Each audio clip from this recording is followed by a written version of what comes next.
Good evening and salutations, my Days of Alliance fans. So, let's talk about Clyde for a minute. Let's talk about this whole Clyde Weston thing, him killing Abby, this whole Lucas thing, them getting into it, right? The thing that's just so bothersome for me is that I feel like this story wouldn't even really came about if it wasn't for the fact that the actress wanted to leave, right? Because you take a look at Clyde, and he was really on that road to redemption. Right? Yeah, he told AJ, listen, just keep your mouth shut or whatever. Otherwise, chili chili bang bang, whatever you want to sit there and call it. But he was a doting grandfather. He had a relationship with Chloe's mother that I can't remember. I think her name was Nancy or something like that. He was literally on that road to redemption, and just out of nowhere, he just decides to be a cold blood killer.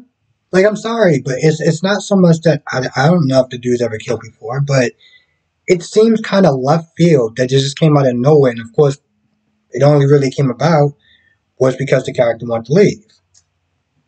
He does sit there and try to explain to Lucas, listen, I didn't mean to sit there and try to kill her. Like, I didn't want to do that. She just happened to be in the wrong place at the wrong time. Like, I think he wants to sit there and try to take out Bella, but, beggars can't be choosing. He was like, hey, you're here, so why not?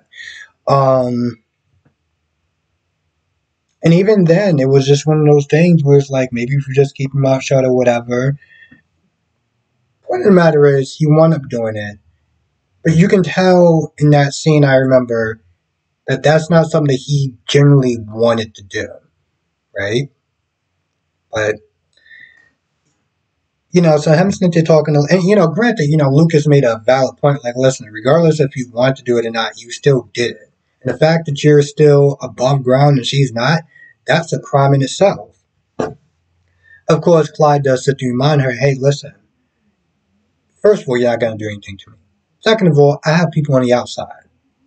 Now, he was on his tablet, which I'm just like, huh, he has a tablet. Gave that man a tablet. But again, he has connections, so whatever, fine. It is also, just on a side note, kind of interesting. Like, back in the day, you'd be sitting there reading a newspaper, right?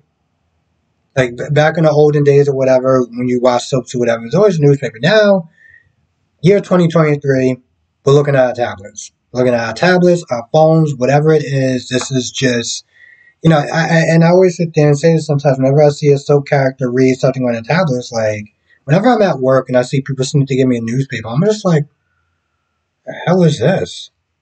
What is this paper? It's amazing how times change. He does talk about Susan, and he does sit there and admit he was the one that, moved the body and, moved Susan's body and stuff like that. So he was behind that. This whole thing with Stephanie and Chad, right?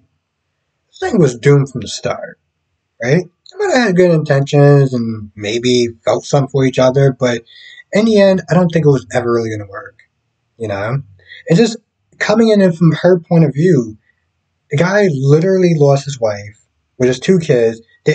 That's your cousin, right? So I gotta sit there and wonder, what was you thinking? Even in getting together with this guy in the first, like, it's so much of a messy situation, right? And you're going out with this guy. He doesn't want to marry you. He's not even thinking about marriage. And, the whole time, she's sitting there talking to her mom. She's like, I don't know if he's ever going to sit there and love me the way that he loves me as much as he loved his wife. I'm like, well, maybe you should have thought about that before you decide to get together with him and start playing housewife. Or stepmother to your cousin's kids. Like, again, it's just one of those things where it's like, what was you thinking? What was you even really thinking? So you got that going on. He tries to kiss, she tries to kiss Chad. He pulls away, and, he's like, well, it's my wife's birthday or whatever. She's like, oh, I'm sorry. He apologizes. He goes to the gravesite. He tells her, listen, I just need to do this by myself. And she gets upset. I'm like, bro, just stop. Okay? it's one of those things like just walk away at this point. You know, like that situation is so messy. It's like you shouldn't be being involved with this whole thing in the first place. You shouldn't have talking to your mom about this. It's like you already know the answer. You know what you have to do. You for some odd reason you're not doing it. That's the problem. So you got that going on, right? And Lucas is talking to Chad, and Chad's like, "Yo, listen, you need to stay away from Clyde. Do what you got to do to get yourself out of one piece." He's like, "This is something that my wife would sit there and say." Um, it was interesting seeing Lucas. I haven't seen him in a hot minute. Harrison and Ava decide to not go through with the loving in the afternoon. We're going to sit there and call it. Decide not to go through with that. All right. Ava talks about how she's thinking about, maybe Ava could be a cook. Harrison could sit there and be a cop or a consultant. Come on, let's just go cop at this point.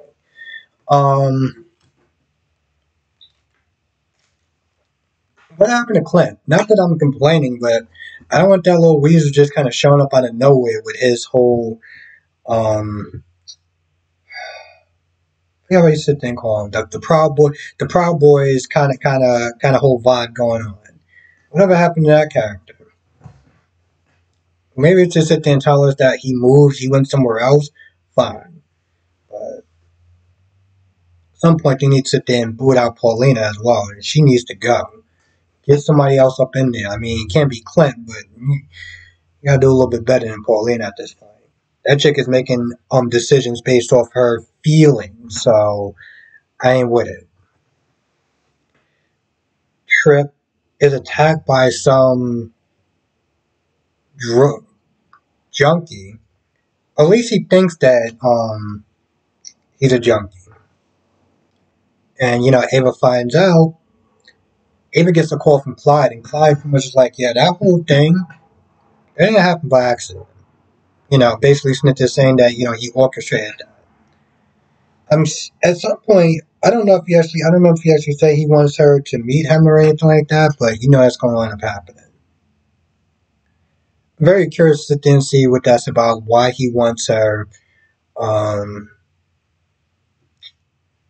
Very interested to sit there and see what he's going to make her do. Because at this point, that's what's going to end up happening. Now, Sarah and Xander, right? Things are, she is very remorseful. She is apologetic, but she does sit there and say, "I had good reasons for what she did." And at first, Xander's like, "I can't see that." I was like, "Really? Your history, your past?" It's all like, "Oh, I would never sit there and hurt my child." Bro, it's like, really? You kidnapped a woman. You shot Brady. I mean, granted, that stuff happened in the past, and yet there are other parents, blah, blah, blah, blah, blah. But we're not talking about them. We're not talking about Kristen or any other evildoer parent. We're talking about him. Okay? She had legitimate concerns of why she didn't want him around her daughter. But now she's all apologetic and everything like that. And I'm kind of just like, you don't need to be that sorry. It's not like you didn't have good reason.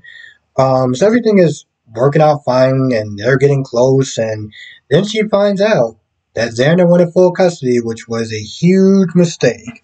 Granted, he did that, off an emotional response, and now she's all like, "Nope, I'll see you in court." Kate and Marlena was there to sit there and gossip at this point. That was it. They talked about Lucas. She was wondering if she, was a good mother and set them up for success.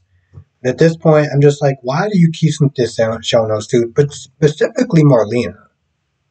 Because all she's there to do is sit there and listen to gossip at this point. It's like, really? What's going on? Anyway, I feel like for the most part, that's about it. I can't really think of anything else. So, with that being said, I'm gonna go. I do want to thank you for joining. Sound like I'm closing off my live stream, but yeah. I think that's pretty much about it. Now, of course, if I missed anything, you know what to do. Come to the live stream tonight, 8 p.m. Eastern, 5 p.m. Pacific. We'll sit there and talk about all the shows, YNR, Days, GHN, Bro, and the beautiful B&B. And with that being said, I'm going to go. Thank you for watching. Stay safe. I'll see you in the next video.